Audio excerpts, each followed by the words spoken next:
Good morning. 55 pesos and you can buy yourself some Sabritas. 160 grams of Mexican potato chips.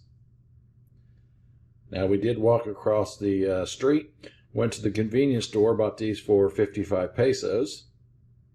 Could have bought the same identical thing here at the JW Marriott Cancun gift shop for 90 pesos. So I did save some pesos by just doing a little bit of exercising, walking across the street, going to the convenience store. Anyway, just like I would like to share what you can buy for 55 pesos.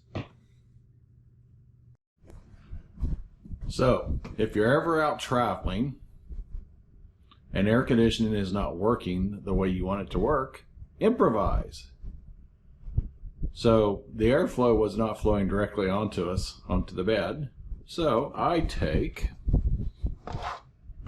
the stand for the coffee maker, do a makeshift diverter, angle it 47.3 degrees, and voila, air comes to the bed. Anyway, tips and tricks when you're out there traveling on the road.